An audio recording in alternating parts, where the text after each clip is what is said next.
నమస్తే, welcome to cube TV. నేను గిరిజ. కశ్మీర్ పహల్గామ్లో జరిగినటువంటి ఘటన నరరూప రాక్షసుల పని అని భారతదేశమే కాదు ప్రపంచ నేతలందరూ కూడా ముక్తకంఠంతో ఖండించారు. మరీ ముఖ్యంగా మతాన్ని టార్గెట్ చేసి మరీ చంపటం అనేది అత్యంత దారుణమైన చర్యగా చెప్పొచ్చు. అంటే ఇతర మతస్థులని చంపమని కానీ వేరే మతస్థులని ద్వేషించమని కానీ ఖురాన్లో ఉందా? అసలు ఖురాన్లో ఏముంది, ఖురాన్ ఏం చెప్తుంది? సో ఈ విషయాలన్నీ తెలియజేయడానికి ఇవాళ మనతో పాటు ఉన్నారు human welfare council national president, అలాగే international rights protection and national advisor doctor Maulana Sharif Huseni. So సార్తో మాట్లాడి అసలు ఏం జరుగుతుంది ఏంటి ఈ విషయానికి సంబంధించి మాట్లాడే ప్రయత్నం చేద్దాం. నమస్కారం సార్. సో సార్ చెప్పండి, మనకు కాశ్మీర్లోని పహల్గామ్లో జరిగినటువంటి ఇన్సిడెంట్, సో మతాన్ని వాళ్ళు వెరిఫై చేసుకొని చెక్ చేసుకొని మరీ చంపటం అనేది ఎంతవరకు కరెక్ట్? అంటే యాజ్ ఏ మీరు ఇస్లామిక్ స్కాలర్గా ఉన్నారు కాబట్టి సో అడగాల్సి వస్తుంది. సో దీని మీద మీ ఒపీనియన్ ఏంటి, ఏం చెప్తారు అసలు దీనికి సంబంధించి? కశ్మీర్ పెహల్గామ్లో ఏదైతే హత్య జరిగిందో, ఘటన జరిగిందో చాలా చాలా చాలా బాధాకరమైన విషయం. ఆ రోజు నుంచి ఇప్పటి వరకు ఈ రోజు వరకు మేము ప్రార్థనలు చేస్తున్నాము, దువాలు చేస్తున్నాము. నిన్న జుమ్మా నమాజ్లో కూడా జుమ్మా నమాజ్లో ముస్లిమ్స్ చాలామంది వస్తారు. మసీదులో నమాజ్ ముందు బయాన్ తర్వాత కూడా కశ్మీర్లో ఎవరైతే మృతి చెందారో వాళ్ళ అందరి కోసం, వాళ్ళ ఫ్యామిలీ మెంబర్స్, వాళ్ళ అమ్మ నాన్న చెల్లెల సహనం కోసం మేము ప్రార్థన కూడా చేశాము. కశ్మీర్లో ఎవరైతే మృతి చెందారో చాలా భారత బిడ్డలండి వాళ్ళందరూ. ముందు వాళ్ళకు మేము భారత బిడ్డలాగా చూస్తున్నాము. చాలా బాధాకరమైన విషయం.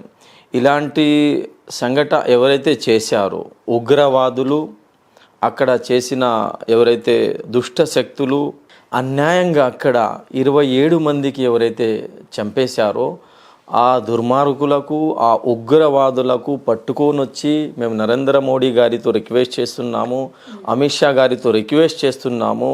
వాళ్ళందరికీ పట్టుకొని వచ్చి నరి రోడ్డు పైన ఢిల్లీలో తీసుకుని వచ్చి శిక్ష ఇవ్వాలా, ఇంటర్నేషనల్ మీడియా టెలికాస్ట్ చేసి ఆల్ వరల్డ్ మొత్తం చూసేటట్టు ఇంకొకసారి పాకిస్తాన్ ఉగ్రవాదులైనా, ఏ కంట్రీకి సంబంధించిన ఉగ్రవాదులైనా భారతదేశం పైన, భారత బిడ్డలపైన ఇలాంటి దుష్ట శక్తుల యొక్క దృష్టి పడకుండా వణికిచ్చేటట్టు శిక్ష ఇవ్వాలని మేమందరం నరేంద్ర మోడీ గారితో, అమిత్ షా గారితో కోరుతున్నామండి. సో మనకి ఆర్టికల్ 370 రద్దు అయిన తర్వాత జమ్మూ కాశ్మీర్లో సో ఇలాంటి చర్యలనే మేము ఆహ్వానించబోము అనేసి ముక్తకంఠంతో చెప్పుకొచ్చింది.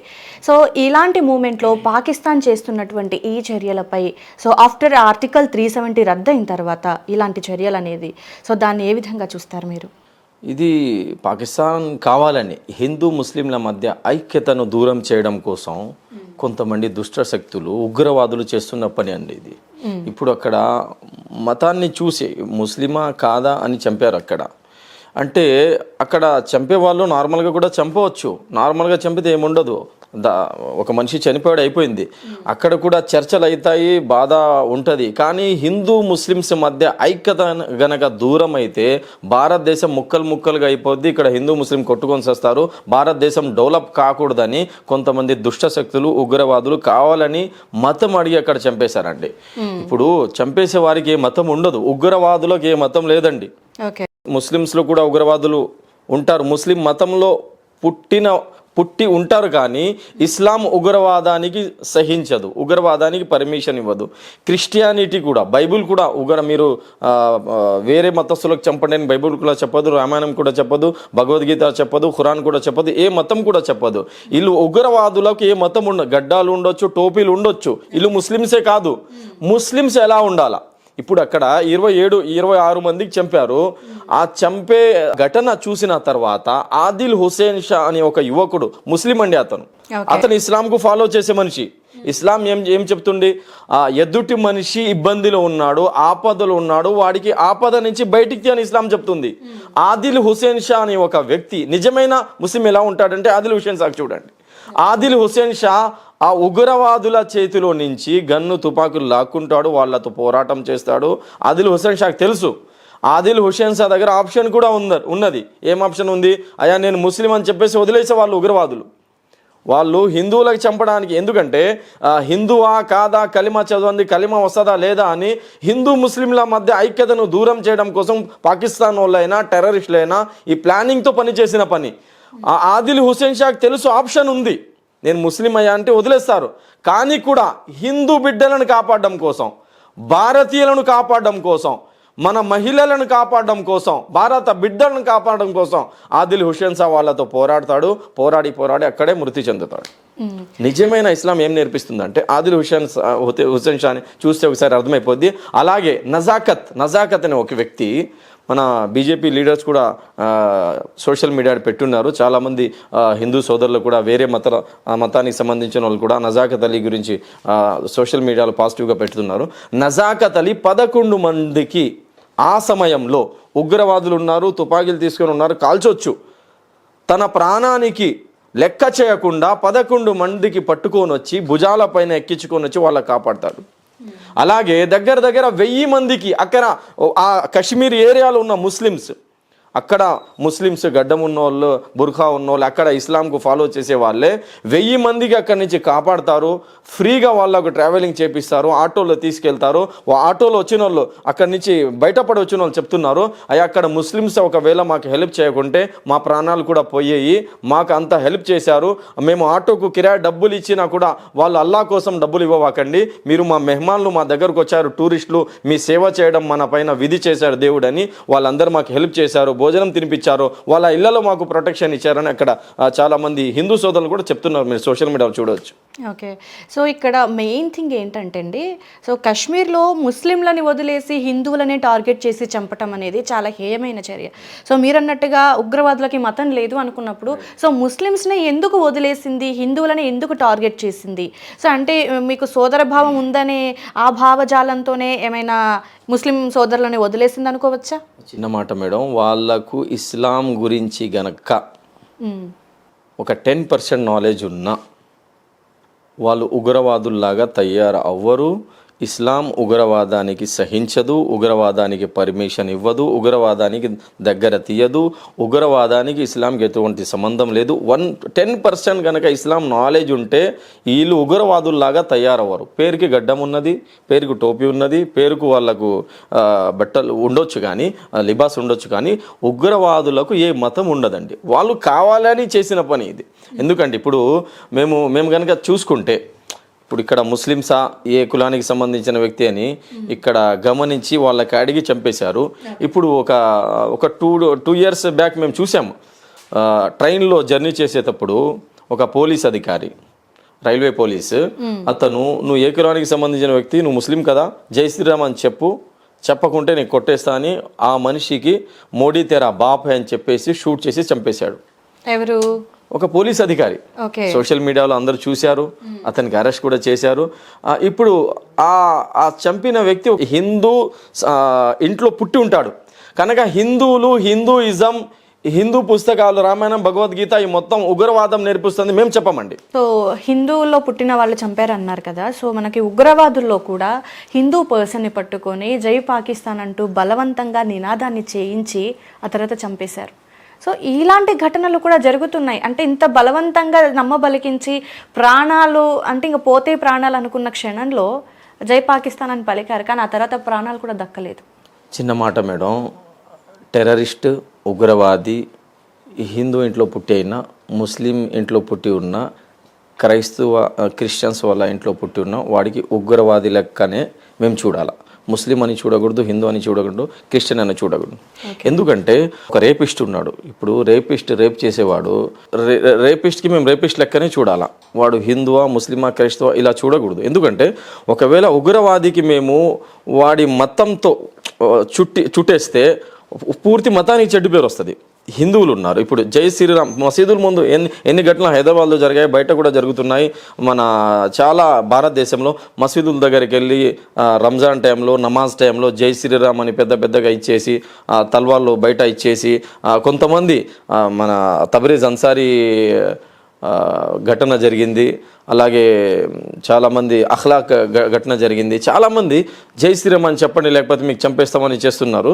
వాళ్ళందరికీ మేము ఉగ్రవాదులు లెక్కనే చూడాలా. హిందువులు అలా అన్నారనేసి అంటున్నారు. సో ముస్లిమ్స్ కూడా చాలా మంది, క్రిస్టియన్స్ కానివ్వండి, ముస్లిమ్స్ కానివ్వండి, హిందూ దేవాలయాలను ఆక్రమించడం అనుకోండి, లేదంటే హిందూ దేవాలయాలపై అంటే ధ్వంసం చేసిన సంఘటనలు కోకొల్లలు ఉన్నాయి.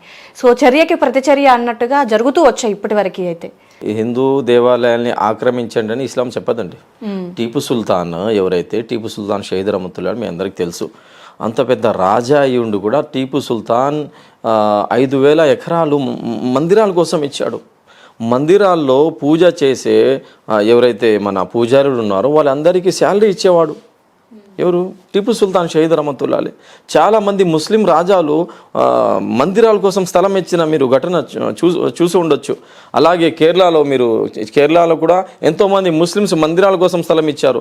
ఎంతోమంది హిందూ సోదరులు ఒక ఊరిలో పూర్తి ఊరు మొత్తం హిందూ సోదరులే ఉంటారు, అక్కడ ముస్లిమ్స్ ఎవరు లేరు. కానీ మసీదు ఉంది మా ఊరిలో, ఇంతకుముందు ముస్లిమ్స్ ఉండేవారు కాబట్టి అక్కడ హిందూ సోదరులు వెళ్ళి మసీదుకు శుభ్రం చేసి అక్కడ అజాన్ ఇచ్చే సంఘటనలు కూడా మీరు సోషల్ మీడియా చూడవచ్చు. ఇది ఏంటంటే హిందుస్థాన్లో, భారతదేశంలో హిందువులు, ముస్లింలు, క్రైస్తవులు ప్రశాంతంగా ఉన్నారు. ఈ ప్రశాంతత దూరం చేయాలా, భారతదేశానికి నాశనం చేయాలంటే ఇలాంటి ఘటనలు చేసే కొన్ని ఉగ్రవాద సంస్థలు ఏం చేస్తున్నారంటే హిందువుల, ముస్లింల మధ్య, క్రైస్తవుల మధ్య భేదాలు సృష్టించే భారతదేశంలో వీళ్ళు కొట్టుకొని చచ్చిపోతారు, భారతదేశం నాశనం అయిపోద్దని కొన్ని ఉగ్రవాద సంస్థలు చేస్తున్న పని. సో షరీఫ్ గారు, సో మనకి ప్రపంచంలోనే కాశ్మీర్ అనేది చాలా అందమైన పర్యాటక ప్రాంతంగా చెప్తూ ఉంటారు కదా. సో అలాంటి ప్రాంతంలో ఇలాంటి ఘటనలు జరగటం అనంటే అక్కడి ప్రజలు డెవలప్ అవ్వటం అంటే పాకిస్తానీలకి ఇష్టం లేదా, వాళ్ళు ఎదగటం మీద కుట్ర పడిని ఉన్నారంట అనుకోవచ్చు అంట. పాకిస్తాన్కి భారతదేశం అంటే భారతదేశం యొక్క డెవలప్మెంట్ ఇష్టం లేదండి. ఓకే, ఇష్టం లేదు. ఇప్పుడు పుల్వామా జరిగింది. పుల్వామా జరిగిన తర్వాత ఇప్పటి వరకు పుల్వామాలో ఆ ఘటన ఎవరు చేశారు, ఆ ఉగ్రవాదులు ఎవరు ఉన్నారని ఇప్పటి వరకు వాళ్ళకి ముందు తేలేదు. ఇప్పటి వరకు వాళ్ళకి శిక్ష ఇవ్వలేదు. మనం ఏం చెప్తున్నామంటే ఇప్పుడు మోకా దొరికింది. పాకిస్తాన్కి అనుకుంటే కొన్ని నిమిషాల్లో మన మోడీ గారు అనుకుంటే, అమిత్ షా గారు అనుకుంటే, మన భారతదేశ సర్కార్ అనుకుంటే కొన్ని నిమిషాల్లో పాకిస్తాన్కి ఇచ్చేయచ్చు. ఇప్పుడు మోకా జరిగింది కాబట్టి ఉగ్రవాద సంస్థలు ఏవైతే ఉన్నాయో, ఎవరైతే ఉగ్రవాదులు ఉన్నారో వాళ్ళందరికీ పట్టుకొని రండి. ఉగ్రవాద సంస్థలు హాఫీజ్ సయీద్కైనా ఇంకా ఎంతమంది అయితే ఉగ్రవాద సంస్థలు ఉన్నాయో, ఈ ఉగ్రవాదులకు పెద్దోళ్ళు ఉన్నారు పాకిస్తాన్లో కూర్చొని, వాళ్ళందరికీ పట్టుకొని వచ్చి ఢిల్లీలో శిక్ష ఇవ్వండి. పూర్తి వరల్డ్ భారతదేశం అంటే వణికేటట్టు చేయమని మేము నరేంద్ర మోడీ గారితో చెప్తున్నాము. అలాగే మోడీ గారితో మా రిక్వెస్ట్, మీరు యుద్ధం ప్రకటించినా, పాకిస్తాన్తో యుద్ధం చేయాలని మీరు అనౌన్స్ చేసిన మాలాంటోళ్ళు మసీదుల నుంచి, మదరసాల నుంచి మా స్టూడెంట్స్ అందరు కలిసి ఇన్షాల్లా భారతదేశం కోసం, భారతదేశ శాంతి కోసం ప్రాణాలు ఇవ్వడానికి కూడా సిద్ధంగా ఉన్నామండి. ఎందుకంటే గతంలో భారతదేశంలో బ్రిటిష్ వాడు వచ్చి ఇక్కడ ఈ భారతదేశానికి కబ్జా చేయడానికి ఏదైతే కోషిష్ చేశాడో, ఆ బ్రిటిష్ వాళ్ళతో ఫైటింగ్ చేయడం కోసం మొట్టమొదటిగా నినాదం ఇచ్చిన వ్యక్తి ఎవరైతే ఉన్నారంటే మౌలానా షా అబ్దుల్ అజీజ్ ముహద్దీస్ దెహ్లవీ, ఒక మౌలానా అండి. మౌలానా ఏం చెప్పాడంటే, భారతదేశంలో బ్రిటిష్ వచ్చినాడు, ఈ బ్రిటిష్ వాళ్ళతో పోరాడాలా. అల్లా సుబ్హానహు వ తఆలా ఖురాన్ ఏం చెప్తుందంటే, వేరే కంట్రీకి సంబంధించిన వ్యక్తి మన దేశానికి నాశనం చేయడానికి వస్తే వాళ్ళతో ఫైటింగ్ చేయండి అని ఖురాన్ చెప్తుంది. ఇక్కడ ఉన్న భారతదేశంలో ఉన్న మా బిడ్డల పైన ఎప్పుడైతే వాళ్ళు హరాచకలు స్టార్ట్ చేశారో, జులుం స్టార్ట్ చేశారో, ఉగ్రవాదుల్లాగా తయారై బ్రిటిష్ వాళ్ళు వచ్చారో, ఆ బ్రిటిష్ వాళ్ళతో పోరాడడానికి మొట్టమొదటిగా నినాదం ఇచ్చిన వ్యక్తి మౌలానా షా అబ్దుల్ అజీజ్ ముహద్దీస్ దెహ్లవీ. దాని తర్వాత లక్షలాది మంది ముస్లిమ్స్ భారతదేశ స్వాతంత్రం కోసం షహీద్ అయ్యారు, భారతదేశ స్వాతంత్రం కోసం ప్రాణాలు మొత్తం ఖుర్బాన్ చేశారు. ఈరోజు కూడా భారతదేశ శాంతి కోసం, పాకిస్తాన్తో యుద్ధం చేయడం కోసం కూడా మేమందరం రెడీగా ఉన్నామండి. సో షరీఫ్ గారు, బెంగళూరు కానీ, లేదంటే హైదరాబాద్ పాత బస్తీ కానీ, కేరళ, వెస్ట్ బెంగాల్ ఇలాంటి కొన్ని చోట్లలో సో ముస్లిమ్స్ పాకిస్తాన్ జాతీయ జెండాని ఎగరవేయటం, లేదంటే పట్టుకోవటం, ఇలాంటి ఘటనలు చూస్తుంటాము. అవసరం లేదండి, మాకు పాకిస్తాన్ జెండా అవసరం లేదు, పాకిస్తాన్ నినాదం అవసరం లేదు. ఎందుకంటే అప్పుడు ఇస్లామిక్ కంట్రీ మేము తయారు చేస్తున్నాము. భారతదేశంలో ఉన్న ముస్లిమ్స్ మీరు అందరు రండి, పాకిస్తాన్కు రండి, మేము కలిసి ఉందామంటే ఆ రోజు మేము, మా పెద్దలు ఎవరైతే ఉన్నారో, మాకు భారతదేశమే ముఖ్యం. ముఖ్యము, ఈ మట్టిలోనే మేము పుట్టాము, ఈ మట్టిలోనే మేము కలిసిపోతాము, ఈ మట్టి కోసం మేము రక్తం కూడా మా పెద్దవాళ్ళు మొత్తం ఇక్కడ షహీద్ అయ్యారు, ఈ మట్టిలోనే మేము మా పెద్దవాళ్ళు కలిసిపోయారు, మేము కూడా ఈ మట్టిలోనే కలిసిపోతామని ఆ రోజు సారే జహాన్ సే అచ్చా హిందూ సితా హమారా అని నినాదం ఇచ్చింది అల్లామా ఇక్బాల్, ఒక మౌలానా అండి. దాని తర్వాత పెద్ద పెద్ద ముస్లిం ఉలమాలు, ముస్లిం లీడర్స్, మౌలానా అబుల్ కలాం ఆజాద్ జామియా మసీద్ దగ్గర నిలబడి నినాదమించారు, మీరు భారతదేశం వదిలి వెళ్ళిపోతే ఈ భారతదేశంలో ఉన్న ఖబరస్థాన్ల సంగతి ఏంటి, ఇక్కడ మసీదుల సంగతి ఏంటంటే భారతదేశానికి మేము ఎంచుకున్నాము, భారతదేశంలో మేము ఉండిపోయాము, పాకిస్తాన్ మాకు అవసరం లేదని అప్పుడే మా పెద్దవాళ్ళు చెప్పారు. ఇప్పుడు పాకిస్తాన్ జెండా మాకేం అవసరం అండి? పాకిస్తాన్ జెండా ఇప్పుడు ఎవరు, అది గ్రీన్ జెండా ఏదైతే ఉందో, గ్రీన్ జెండా అది మీలాదున్ నబీ రోజు తెచ్చుకొని వస్తారు. అదేంటంటే 12 రబీউল అవ్వల్ ఏదైతే జులూస్ మీలాదున్ నబీ జరిగిందో అప్పుడు తెస్తారు. కానీ పాకిస్తాన్ జెండా, భారతదేశాన్ని ప్రేమించే ఏ ముస్లిం కూడా పాకిస్తాన్ జెండాకు జై అనడు, పాకిస్తాన్ జెండా తీసుకొని వచ్చి బయటికి రాడండి. సో ఇప్పటివరకు పాకిస్తాన్ జెండా పట్టుకోలేదు అంటారా ముస్లిమ్స్ ఎవరు కూడా? లేదండి, అవసరమే లేదు. అప్పుడే పాకిస్తాన్కి మా పూర్వీకులు లేదు, ఇప్పుడు మా పాకిస్తాన్తో ఏం అవసరం అండి? ఇప్పుడు మోడీ గారితో మేము చెప్తున్నాము, పాకిస్తాన్తో మీరు జంగ్ ప్రకటించండి, మీరు యుద్ధం ప్రకటించండి, మేము ప్రాణాలు ఇస్తాం భారతదేశం కోసం. సో అత్యంత అంటే ఏ మతంలో అయినా ఎక్కువ యూనిటీ ఉన్న మతం ఏదైనా ఉందా అంటే అది ముస్లిమ్స్. అది మనం బయట చిన్న పిల్లాన్ని కొట్టినప్పుడు కదిలొచ్చే ముస్లిం జనాన్ని చూస్తే తెలిసిపోతుందండి, అంత యూనిటీగా ఉంటారు కదా. సో ఇంత యూనిటీగా ఉండేటువంటి సభ్యులు ఉన్నటువంటి ఈ మతం, సో అంతర్జాతీయంగా ఉగ్రవాద సంస్థల్లో ఎక్కువగా ఉంటున్నారు వీళ్ళే, ఈ మతస్థులే అనేది ఒక మాట వినిపిస్తుంది, దానికి ఏమంటారు? చిన్న మాట మేడం, ముందు కూడా చెప్పాను నేను, ఇస్లాంకు ఉగ్రవాదానికి ముస్లిమ్స్కి ఉగ్రవాదానికి ఎటువంటి సంబంధం లేదండి. అసలు ఉగ్రవాదానికి దగ్గర తీదు. ఇప్పుడు ఇజ్రాయిల్లో చిన్న చిన్న పిల్లలకు ఫలస్తీన్లో కొడుతున్నారు, ఆ కొట్టే వాళ్ళు ఏ మతానికి సంబంధించిన వాళ్ళండి? యూదులు కదా. క్రిస్టియన్స్ కూడా, ఇప్పుడు హిట్లర్ ఏ మతానికి సంబంధించిన వ్యక్తి అండి? హిట్లర్ ఎంతమందికి చంపాడు? లక్షలాది మందికి చంపేశాడు. ఏ మతానికి సంబంధించిన వ్యక్తి? మన భారతదేశ ఫ్రీడమ్ ఫైటర్ మహాత్మా గాంధీకి చంపిన వ్యక్తి ఏ వ్యక్తి అండి? ఏ కులానికి, ఏ మతానికి సంబంధించిన వ్యక్తి? గోడ్సే ముస్లిం కాదు కదా. భారతదేశ ప్రైమ్ మినిస్టర్, మొట్టమొదటి ప్రైమ్ మినిస్టర్, అతనికి చంపిన వ్యక్తి ఏ వ్యక్తి అండి? ఇప్పుడు రీసెంట్లీ కూడా చాలామంది అక్కడెక్కడ బాంబు బ్లాస్ట్ చేసే ఆ పేర్లు మొత్తం తీసిన తర్వాత లాస్ట్లో వేరే మతానికి సంబంధించిన వ్యక్తులు ఉంటారు. ఉగ్రవాద సంస్థలు ఏదైతే ఉన్నాయో ఆ సంస్థలో ఓన్లీ ముస్లిమ్సే ఉండరు. చాలామంది ఐఎస్ఐ ఏజెంట్లు వేరే కులానికి, వేరే మతానికి సంబంధించిన వ్యక్తులు భారతదేశంలో ఉన్నారు.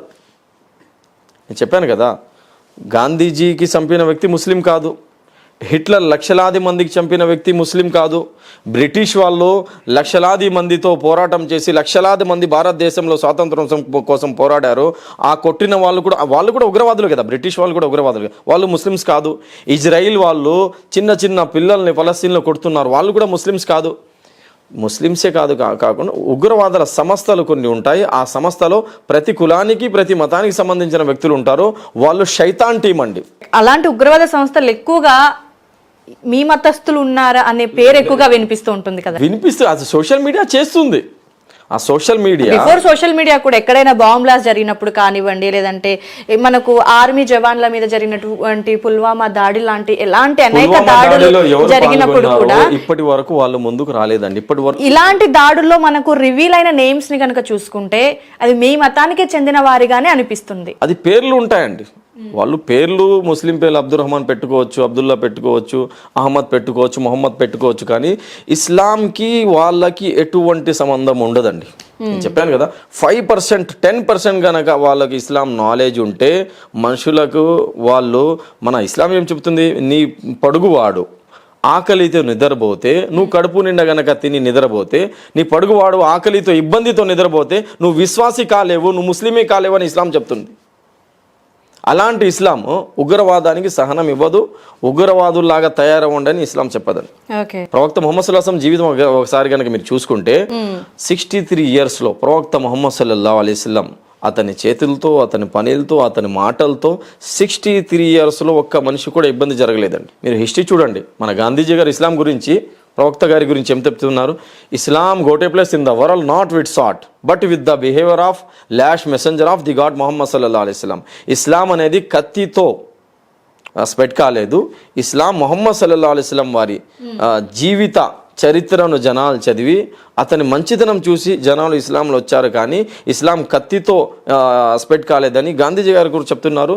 ఇంకా పెద్ద పెద్ద హిస్టరీ రాసే వాళ్ళందరి పుస్తకాలు కనుక మీరు చూస్తే ముహమ్మద్ సల్లల్లాహు అలైహి వసల్లం వారి గురించి ఇప్పటి వరకు అతని పూర్తి జీవితంలో ఒక్క మనిషికి కూడా ముహమ్మద్ సల్లల్లాహు అలైహి వసల్లం వారి తరఫు నుండి ఏ కులానికి ఏ మతానికి సంబంధించిన వ్యక్తి కూడా అతను సతాయించలేదు, అతని ద్వారా ఇబ్బంది కలగలేదని పుస్తకాలు మేము చూడవచ్చండి. సో షరీఫ్ గారు, ఏ క్యాస్ట్లో అయినా ఏ మతంలో అయినా సరే రిలీజియన్ని బట్టి 50-50 ఉంటారు, మంచి వాళ్ళు ఉంటారు, చెడ్డవాళ్ళు ఉంటారు. సో ఇక్కడ మనకు జమ్మూ కాశ్మీర్లోని పహల్గామ్లో జరిగినటువంటి దాడిలో సో ఉగ్రవాద ఎంటర్ అయ్యారు అని అంటే కనుక అక్కడున్నటువంటి మతస్థులు కావచ్చు, అక్కడ ఉన్నటువంటి ముస్లిం సోదరుల సహాయం లేకుండానే ఇక్కడ దాకా తెగబడి ఇలాంటి ఘాతుకానికి పాల్పడే అంత సాధ్యం కలిగే అవకాశం ఉంటుందా అనేది ఒక డౌట్ అండి. చిన్న మాట మేడం, ఇది మేము అందరం కలిసి నరేంద్ర మోడీ గారితో, అమిత్ షా గారితో, అలాగే అక్కడ ఆర్మీ చీఫ్తో, భారతదేశంలో అందరూ క్వశ్చన్ చేస్తున్నారు, మీడియాలు కూడా అడుగుతున్నారు, ఆర్మీ ఏం చేస్తుంది? 700 మంది 800 మంది అక్కడ టూరిస్టులు వెళ్ళారు. కాశ్మీర్ ఎలాంటి ఏరియా అంటే 3 నార్మల్ పీపుల్స్ ఉంటే ఒక పోలీస్ అక్కడ ఉంటాడు, ఒక ఆర్మీ మ్యాన్ ఉంటాడు, ఒక జవాన్ ఉంటాడు అక్కడ కాశ్మీర్లో. మేము 4 కూర్చొని మాట్లాడుతుంటే అక్కడ ఒక 3 ఆర్మీ వాళ్ళు ఉంటారు, జవాన్లు ఉంటారు. 600, 700, 800 మంది టూరిస్టులు ఉంటే అక్కడ ఒక్క ఆర్మీ మ్యాన్ లేడంటే అసలు చాలా బాధాకరమైన విషయం అండి. ఉగ్రవాదులు ఎక్కడి నుంచి వస్తున్నారు, ఏ దారి నుంచి వస్తున్నారు, ఏ ఏరియా నుంచి వస్తున్నారు, ప్రధాని గారు ఏం చేస్తున్నారు, అమిత్ షా గారు ఏం చేస్తున్నారు, మన అక్కడ ఆర్మీ ఏం చేస్తున్నారు, జనాలు అడుగుతున్నారు ఈ క్వశ్చన్. అంటే షరీఫ్ గారు, నిప్పు లేకుండా పొగరాదు అంటారు కదా, సో అలాంటి వాళ్ళు ఎంటర్ అవ్వటానికి వాళ్ళకి అలాంటి హెల్ప్ ఏమైనా అక్కడ ఉన్నటువంటి ముస్లిం సోదరుల సహాయం లేకుండానే వాళ్ళు ఎంటర్ అయిపోయారంటారా? ముస్లిం సోదరులు అక్కడ మన హిందూ సోదరులు ఎవరైతే అక్కడి నుంచి బయటపడి వచ్చారో వాళ్ళందరూ చెప్తున్నారు, అక్కడ ముస్లిం సోదరులు టెర్రరిస్టులు కాదండి, అక్కడ ముస్లిం సోదరులో మానవత్వం ఉంది. అక్కడ ముస్లిం సోదరులో నజాకత్ 11 మందికి పైన కూర్చొని పెట్టుకొని, భుజాల మీద కూర్చొని పెట్టుకొని వచ్చి కాపాడాడు. అక్కడ ఒక ముస్లిం సోదరుడు హుసేన్ అలీ, మనకి ఏం పేరు, ఆదిల్ హుసేన్ షా తన ప్రాణాన్ని సైతం ఖుర్బాన్ చేసి అక్కడ మనందరికి కాపాడాడు. అక్కడ కాశ్మీర్లో గనక ముస్లిమ్స్ లేకపోతే మేమందరం కూడా బలి అయ్యే వాళ్ళం, మేము కూడా అక్కడ మృతి చెందే వాళ్ళం, మమ్మల్ని కూడా అక్కడ కొట్టేసే వాళ్ళని మన హిందూ సోదరులు చెప్తున్నారు. మీడియాలో మీరు చూడండి. అక్కడ దాని తర్వాత ఆటో ట్యాక్సీ వాళ్ళు ముస్లిమ్స్, హోటల్ వాళ్ళు ముస్లిమ్స్, అక్కడ లోకల్లో వాళ్ళ ఇంటికి తీసుకొచ్చి భోజనాలు తినిపించారు అక్కడ ముస్లిమ్స్. అక్కడ ముస్లిమ్స్ చాలా మంచి వాళ్ళు అని మన హిందూ సోదరులు చెప్తున్నారు. కానీ ఒక చిన్న మాట మేడం, ఉగ్రవాద సంస్థలు, భారతదేశంలో కొన్ని ఉగ్రవాద సంస్థలు వాళ్ళకు మద్దతు ఇస్తున్నారు. ఆ ఉగ్రవాద సంస్థలు ఏ సంస్థలు ఉన్నాయో ఆ సంస్థల ఎవరైతే పాకిస్తాన్ వాళ్ళకు మద్దతు ఇస్తున్నారో ఆ సంస్థలకు గమనించి వాళ్ళకి శిక్ష ఇవ్వాలని మేము డిమాండ్ చేస్తున్నామండి. సో ఓకే అండి, ఉండొచ్చు అక్కడ సంస్థలు ఉండొచ్చు, కాశ్మీర్లో ఉండొచ్చు, వేరే ఏరియాలో ఉండొచ్చు. ఆ సంస్థలు ఎవరు వీళ్ళందరికీ దారి ఇస్తున్నారు, ఎవరు సపోర్ట్ చేస్తున్నారు, వాళ్ళందరికీ పట్టుకొని వాళ్ళందరికీ ఎంక్వైరీ చేపించి శిక్ష ఇవ్వాలని మేము అందరం కోరుతున్నామండి. ఓకే. సో ఎస్పెషల్గా మీ ముస్లిమ్స్లో చూసుకుంటే కనుక యువత, చిన్నపిల్లలు కంపల్సరీ ఎవ్రీ ఫ్రైడే మసీద్కి వెళ్తారు నమాజ్ కోసం, హల్లా అంటూ. సో అలాంటి యువతకి ఎలాంటి గైడెన్స్ మీ సైడ్ నుంచి ఉంటుంది? నిన్న కూడా మసీదులో నేను స్పీచ్ ఇచ్చాను. ప్రతి జుమ్మా నమాజ్లో మేము బయానిస్తుంటాము ఒక 40 minutes వరకు. ప్రతి ఫ్రైడే, ప్రతి జుమ్మా సమాజంలో జరిగే చెడు గురించి మేము హిందూ, ముస్లిం, క్రైస్తవ సోదరులు మన పక్కన ఉండే వాళ్ళతో ఎలాగ ఉండాలా, ఆపదలో ఉన్న వాళ్ళకి ఎలా ఆదుకోవాలా, మీరు కడుపు నిండా గనక తింటే నీ పక్కన ఉండే వ్యక్తి ఏ మతానికి ఏ కులానికి సంబంధించిన వ్యక్తి అయినా ఆకలితో నిద్రపోతే మీ విశ్వాసం పనికిరాదు, మీ నమాజులు పనికిరావు, అల్లా మీకు యాక్సెప్ట్ అవ్వడని మేము చెప్తూనే ఉంటామండి. మా సమాజానికి మేము రిక్వెస్ట్ ఏంటంటే హిందూ సోదరులతో కూడా, ముస్లిం సోదరులతో కూడా, క్రైస్తవ సోదరులతో కూడా, భారతదేశంలో ఉన్న ప్రతి కులానికి మతానికి సంబంధించిన వ్యక్తులతో మా రిక్వెస్ట్ ఏమిటంటే భారతదేశానికి మన పెద్దలు, మన పూర్వీకులు బ్రిటిష్ వాళ్ళతో పోరాడి ఎంతోమంది లక్షల మంది ప్రాణాలు తెగించి భారతదేశానికి స్వాతంత్రం తెచ్చారు.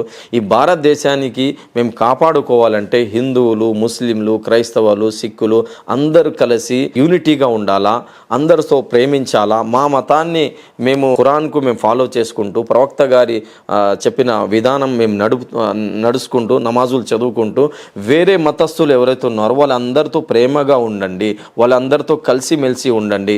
ఎందుకంటే ఇప్పుడు భారతదేశానికి స్వాతంత్రము ఒక్క హిందూ సోదరుల తరపు నుండి రాలేదు, ఓన్లీ ముస్లింల తరపు నుండి రాలేదు, ఓన్లీ క్రైస్తవుల తరపు నుండి రాలేదు, ఓన్లీ సిక్కుల వల్ల రాలేదు. అష్ఫాకుల్లా ఖాన్ ఒక ముస్లిం, రామ్ ప్రసాద్ బిస్మిల్ ఒక హిందూ.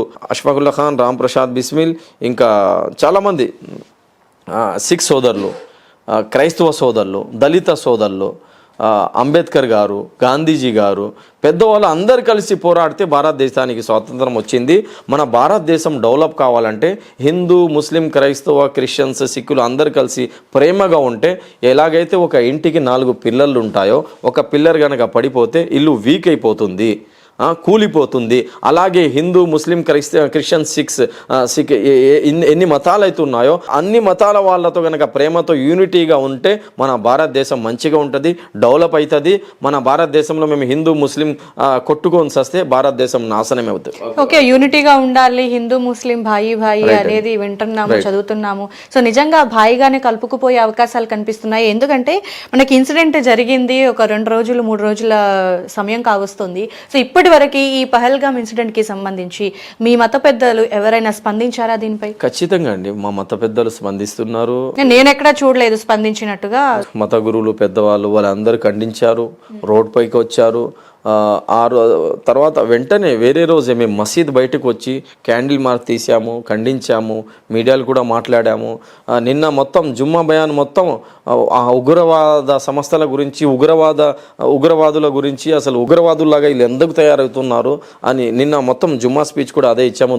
నమాజుల తర్వాత ఆ రోజు నుంచి ఇప్పటి వరకు ప్రతి నమాజులో అక్కడ చనిపోయిన వ్యక్తుల కోసం మేము అందరం ప్రార్థనలు చేస్తున్నాము. మన దారులూమ్ దేవబంద్కు సంబంధించిన మౌలానా అర్షద్ మదనీ గారు, మౌలానా మహమ్మద్ మదనీ గారు, మత పెద్దలు, ఉలమాలు అందరు కూడా దీని గురించి మాట్లాడారు. అలాగే మేము డిమాండ్ కూడా చేస్తున్నాము, ఎవరైతే అక్కడ ఉగ్రవాదులు వచ్చారో వాళ్ళందరికీ పట్టుకొని శిక్ష ఇవ్వండి, వాళ్ళందరికీ నడి రోడ్డుపైన వాళ్లకు ఇది ఖతం చేయాలని మేమందరం డిమాండ్ కూడా చేసాము. ఆ రోజు నుంచి ఇప్పటి వరకు దువా కూడా చేస్తున్నామండి.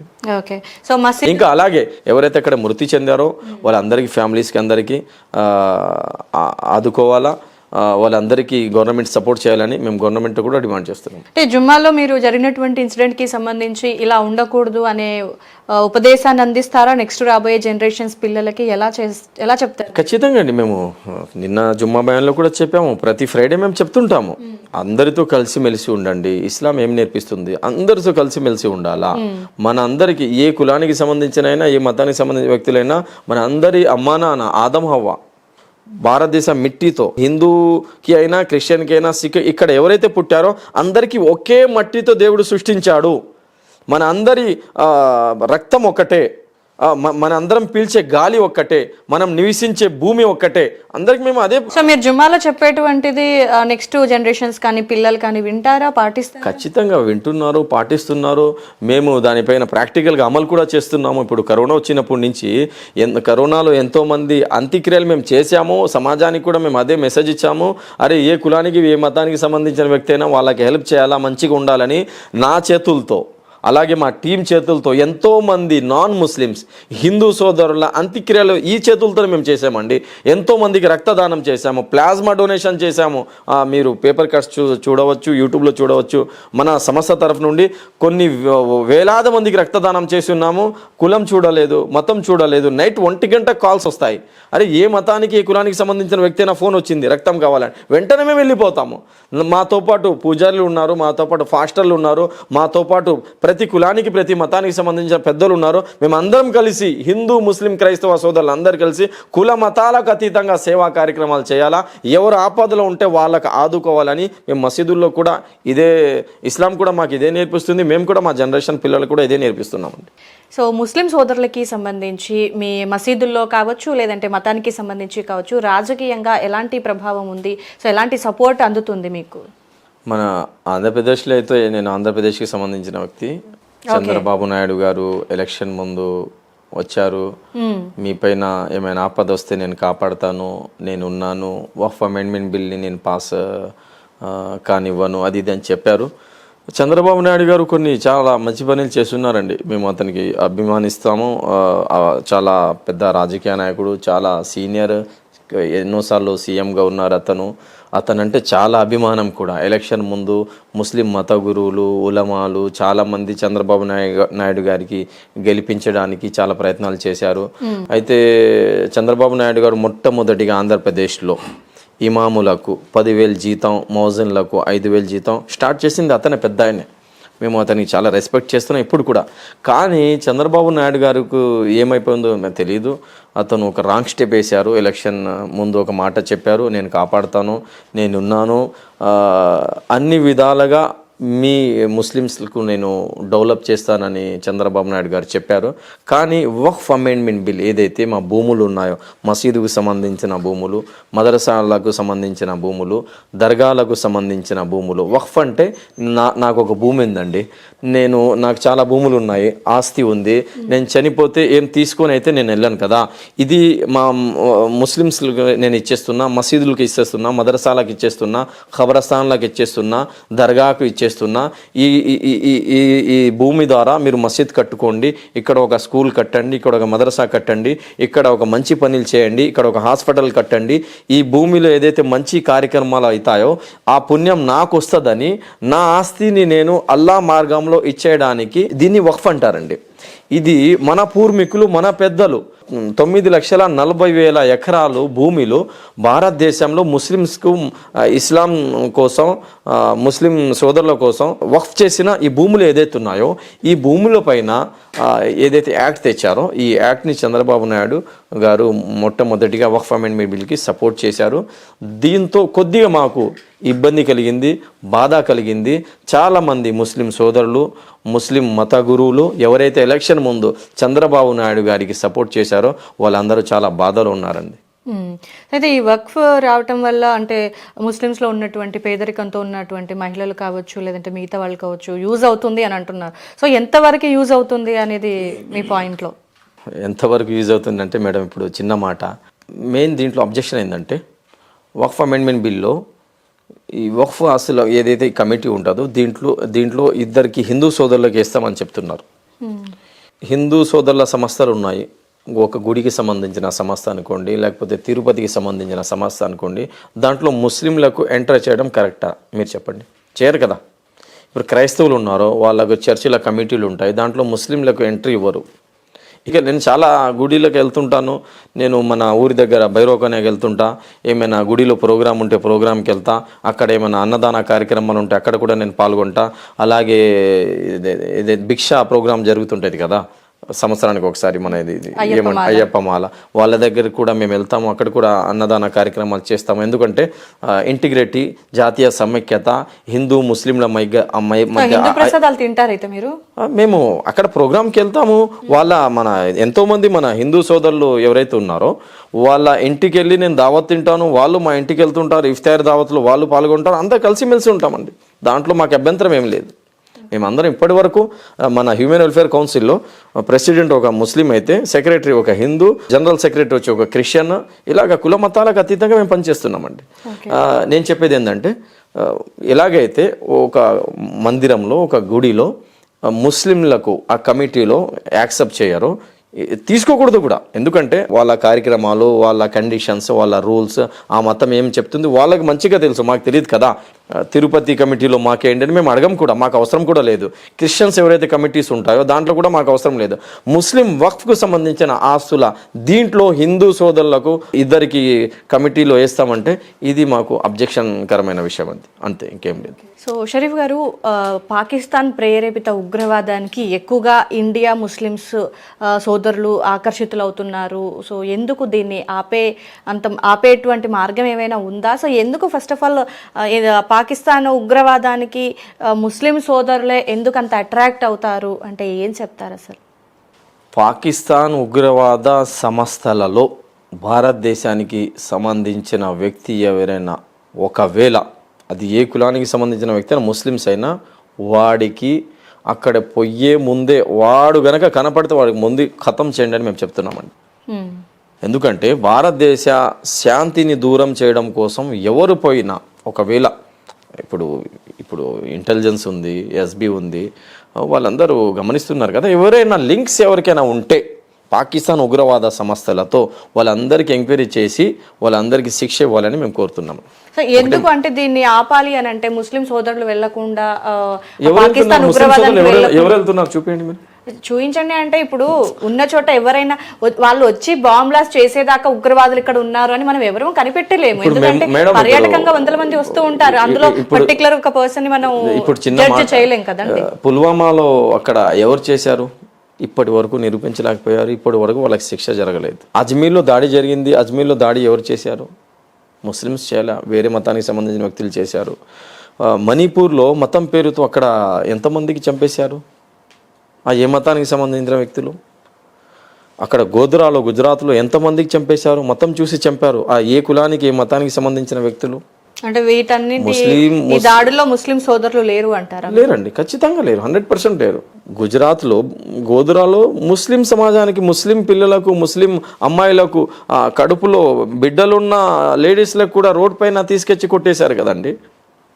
మణిపూర్లో ఎంతమందికి చంపేశారు? మణిపూర్లో చంపేసే వాళ్ళు ఎవరు? ముస్లిమ్సా? కాదు కదా. ఉగ్రవాద సంస్థలు చాలా చాలా ఉగ్రవాద సంస్థలు ఉన్నాయి. దాంట్లో ఓన్లీ ముస్లిమ్సే కాదు, చాలా మతానికి సంబంధించిన వ్యక్తులు ఉగ్రవాద సంస్థలు ఉన్నారు. వాళ్ళందరికీ పట్టుకొని శిక్ష ఇవ్వాలని మేము కోరుకుంటున్నాం. Okay, fine.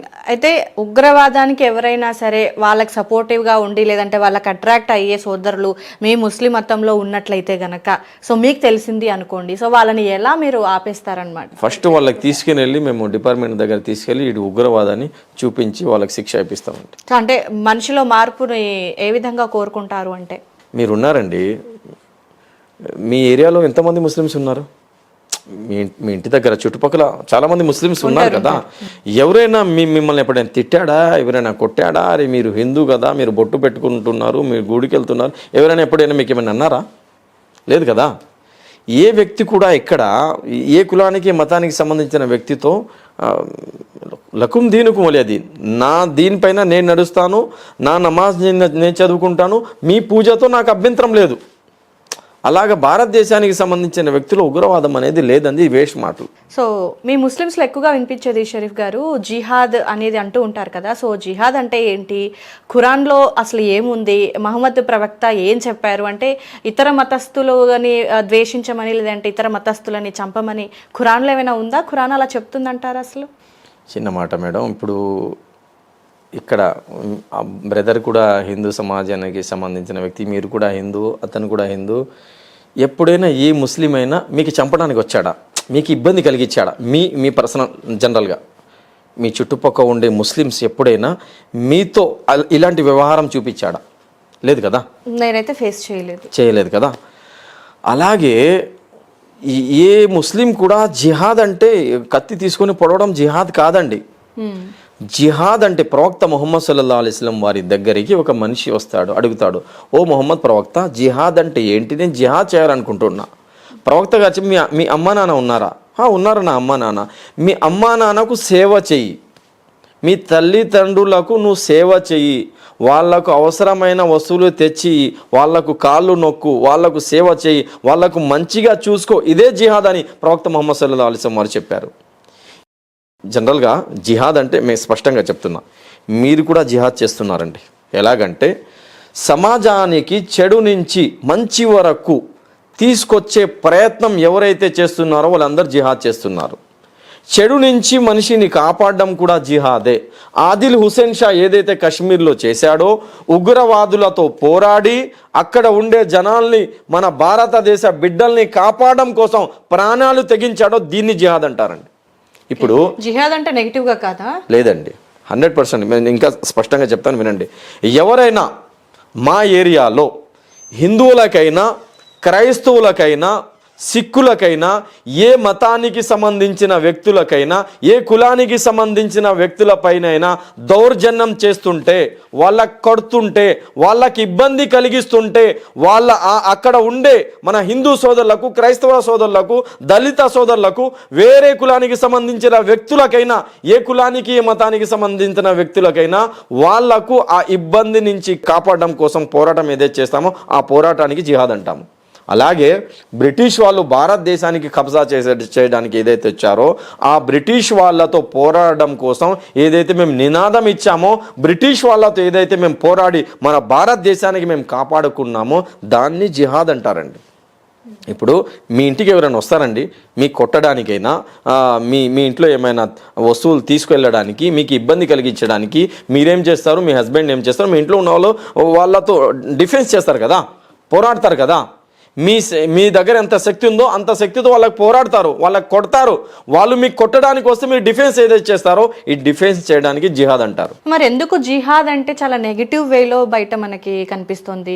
జిహాద్ అనగానే లైక్ మనం చాలా వింటుంటాం, జిహాద్ అనగానే మతం మార్చుకోవడమో లేకపోతే లవ్ జిహాద్ అని ఒకటి వినిపిస్తుంది. ఎందుకు బయట స్ప్రెడ్డింగ్ మాత్రం చాలా నెగిటివ్లో అవుతుంది? మీరు చెప్పేది క్వైట్ ఆపోజిట్గా ఉంది. ఎందుకంటే ఇప్పుడు ఇస్లాంకి బస్టు పట్టించడానికి, ముస్లింలకు బస్టు పట్టించడానికి గోధీ మీడియా చేస్తున్న పని అండి ఇది. ఇస్లాం ఏం చెప్తుందంటే ఎక్కడి నుంచి అయినా ఇస్లాం జనరల్గా జంగ్ ఎలా జరిగిద్ది, ఏ కులానికి సంబంధించిన వ్యక్తులైనా ఎక్కడైనా రేప్ జరుగుతుంది, ఎక్కడైనా ఎవరికైనా ఇబ్బంది జరుగుతుంది, ఎక్కడైనా పేదవాళ్ళకు కొట్టడానికి ఎవరైనా ఒక సైన్యం వచ్చింది, శత్రువులు వచ్చారు, ఒక చిన్న అమ్మాయి అయినా ఏ కులానికి ఏ మతానికి సంబంధించిన వ్యక్తి అయినా ఎవరైనా మీకు నినాదం ఒకవేళ ఇచ్చారనుకోండి, మమ్మల్ని కాపాడండి అని, మా దగ్గర శక్తి ఉంటే వాళ్ళకి కాపాడడానికి మేము ఖచ్చితంగా వెళ్ళాలా. ఒకవేళ మాకేం అవసరం అండి వాళ్ళు హిందువులు, మాకేం అవసరం అండి వాళ్ళు క్రిస్టియన్స్, మాకేం అవసరం అండి వాళ్ళు సిక్కులు, మాకేమంది వాళ్ళు మా కులానికి మా మతానికి సంబంధించిన వ్యక్తులు కాదు కదా అని మేము కాముగా కూర్చుంటే అల్లా మమ్మల్ని పట్టుకుంటాడు.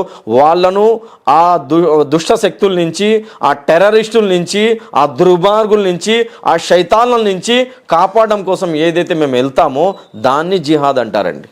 అదే జిహాద్. ఒక మనిషి ఆకలితో ఉన్నాడు, జిహాద్ ఒకసారి మీరు చూడండి. మీరు ఒకవేళ అరబీ మీరు గ్రామర్ కనుక తీస్తే ఏదైతే మేము కోషిష్ చేస్తామో కోషిష్ని జిహాద్ అంటాము. పేదరికం నుంచి పేదోళ్లకు బయట తీయడమే జిహాద్. ఆకలితో ఉన్న వ్యక్తికి ఆకలి నుంచి బయట తీసి వాళ్లకు రాహత్ ఇచ్చి వాళ్లకు భోజనం తినిపియడం కూడా జిహాదే. అర్థమైపోయిందా మీకు? జిహాద్ అంటే కోషిష్ కర్ణ, మా శక్తి తగ్గట్టుగా మేము ఎవరైనా ఇబ్బందులు ఉంటే ఆ ఇబ్బంది నుంచి బయటకు తీయడం కోసం మా ప్రయత్నం ఏదైతే చేస్తామో ఆ ప్రయత్నానికి జిహాద్ అంటారండి. అలాగే నా లోపల శైతాన్ చెడు ఆలోచనలు చేస్తాడు, అది ఈ చెడు పని చేయి, ఇక్కడ వాళ్ళ ప్లాట్లు కబ్జా చేసుకో, ఆ మనిషికి నష్టం చేయి అని మా లోపల ఏదైతే ఈ ఆలోచనలు వస్తాయో ఈ ఆలోచనని ఖతం చేయడం కూడా జిహాద్ అండి. సో మౌలానా గారు, వేరే మతస్థుల గురించి లేదంటే ప్రవక్త గారు కానీ ఖురాన్ కానీ వేరే మతస్థులను ద్వేషించమని కానీ లేదంటే చంపేయమని కానీ అసలు ఇతర మతస్థుల గురించి ఈ ఖురాన్లో ఏముంటుంది అసలు? ప్రవక్త గారు ఏం చెప్పారంటే, నువ్వు నీ చేతితో, నీ మాటలతో, నీ పనులతో, నీ వ్యవహారంతో నీ పక్కన ఉన్న ఏ కులానికి సంబంధించిన వ్యక్తులైనా ఏ మతానికి సంబంధించిన వ్యక్తికైనా ఇబ్బంది కలిగితే నువ్వు విశ్వాసి కాలేవు, ముస్లిం కాలేవు, మోమిన్ కాలేవు అని ప్రవక్త ముహమ్మద్ సల్లల్లాహు అలైహి వసల్లం వారు స్పష్టంగా చెప్పేశారు. అలాగే ప్రవక్త గారు ఏం చెప్పారు, అన్యాయంగా ఏ కులానికి సంబంధించిన వ్యక్తికైనా, హిందూకైనా, క్రిస్టియన్స్కైనా, సిక్కులు, ఏ మతానికి సంబంధించిన వ్యక్తికైనా అన్యాయంగా గనక నువ్వు వాళ్ళపైన దాడి చేసి వాళ్ళకి చంపేస్తే, వాళ్ళకి ఇబ్బంది కలిగిస్తే, రేపు ప్రళయ దినం నాడు అల్లా ముందు నేను నిలబడి అన్యాయంగా ఎవరైతే బలి అయ్యారో వాళ్లకు సపోర్ట్ చేస్తాను, నువ్వు ముస్లిం అయ్యి ఏదైతే వాళ్ళపైన దౌర్జన్యం చేశావో నీకు అల్లా దగ్గర శిక్ష ఇప్పిస్తాను, వాళ్ళ సపోర్ట్ నేను చేస్తానని ప్రవక్త ముహమ్మద్ సల్లల్లాహు అలైహి వసల్లం వారు చెప్పారండి. అలాగే ప్రవక్త గారు ఏం చెప్పారంటే, నీ పక్కన ఉండే వ్యక్తి ఏ కులానికి సంబంధించిన వ్యక్తి, ఏ మతానికి సంబంధించిన వ్యక్తి అయినా ఒకవేళ ఇబ్బంది పడుతుంటే, ఆకలితో బాధపడుతుంటే, నువ్వు కడుపు నిండా గనక భోజనం తినేసి నిద్రపోతే నువ్వు విశ్వాసి కాలేవు, ముస్లిం కాలేవు అని ప్రవక్త ముహమ్మద్ సల్లల్లాహు అలైహి వసల్లం వారు చెప్పారండి. అలాగే ప్రవక్త ముహమ్మద్ సల్లల్లాహు అలైహి వసల్లం మానవుల గురించే కాకుండా ప్రవక్త ముహమ్మద్ సల్లల్లాహు అలైహి వసల్లం వారు మదీనా నుంచి మక్కా అంటే చాలా దూరం జర్నీ అది. మదీనా నుంచి మక్కా వెళ్ళేటప్పుడు సైన్యంతో పాటు వెళ్ళేటప్పుడు చిన్న చిన్న కుక్క పిల్లలు అక్కడ ఒక చోట కనిపిస్తాయి. ప్రవక్త ముహమ్మద్ సల్లల్లాహు అలైహి వసల్లం వారు సైన్యానికి ఆపేసి వాళ్ళ శిష్యులు ఎవరైతే ఉన్నారో అందరికీ ఆపి చెప్తారు, ఈ కుక్క పిల్లలు ఉన్నాయి, జాగ్రత్తగా వెళ్ళండి. మీరు ఈ జర్నీలో ఫాస్ట్లో ఏదైతే వెళ్తున్నారో మీ జంతువు యొక్క గుర్రాల పైన కొంతమంది ఊంట్కి ఏమంటారు తెలుగులో, ఒంటెల పైన కొంతమంది వెళ్తున్నారు. మీ ద్వారా ఆ కుక్క పిల్ల గనక ఇబ్బంది కలిగితే దేవుడు మీకు అడుగుతాడు. మా తరఫు నుండి కుక్క పిల్లలకు కూడా ఇబ్బంది కలగకూడదు అని ప్రవక్త ముహమ్మద్ సల్లల్లాహు అలైహి వసల్లం అక్కడ ఆపి వాళ్ళందరూ పోయిన తర్వాత ముహమ్మద్ సల్లల్లాహు అలైహి వసల్లం వారు అక్కడి నుంచి పోతారు.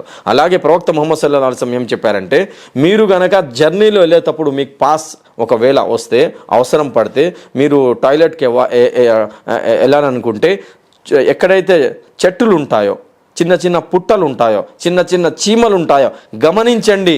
మీరు అక్కడ టాయిలెట్కి వెళ్ళిన వల్ల, అక్కడ పాస్ వేసిన వల్ల అక్కడ ఉండే చీమలకు ఇబ్బంది కలగకూడదు. చీమలు గనక ఇబ్బంది పడితే ఆ అల్లా మీతో నారాజ్ అయిపోతాడని ప్రవక్త ముహమ్మద్ సల్లల్లాహు అలైహి వసల్లం వారు ఆ చీమల గురించి కూడా ఆలోచించిన వ్యక్తి అండి. అతను పూర్తి జీవితంలో ఏ మనిషికి కూడా, ఏ కులానికి, ఏ మతానికి సంబంధించిన వ్యక్తి కూడా ముహమ్మద్ సల్లల్లాహు అలైహి వసల్లం వారు ఇబ్బంది కలిగించలేదు. అలాగే ఇస్లాం కూడా ఇదే చెప్తుంది, మీ పక్క ఏ మతానికి, ఏ కులానికి సంబంధించిన వ్యక్తి అయినా ప్రేమతో ఉండండి, ఆకలితో ఉన్న వాళ్ళకి ఆదుకోండి. ఇది కరోనాలో మీరు చూసి ఉంటారండి. కరోనాలో లక్షలాది మంది రోడ్లపైన వస్తే వాళ్ళందరికీ ఆదుకున్న వ్యక్తుల్లో ముస్లిం సమాజం చాలా ఎక్కువ ఈ పని చేసింది. ముస్లిం సమాజం మీరు యూట్యూబ్లో చూడండి, చాలామంది మత గురువులు, హిందూ సమాజానికి సంబంధించిన పెద్ద పెద్ద పూజారులు కూడా స్టేట్మెంట్ ఇచ్చారు.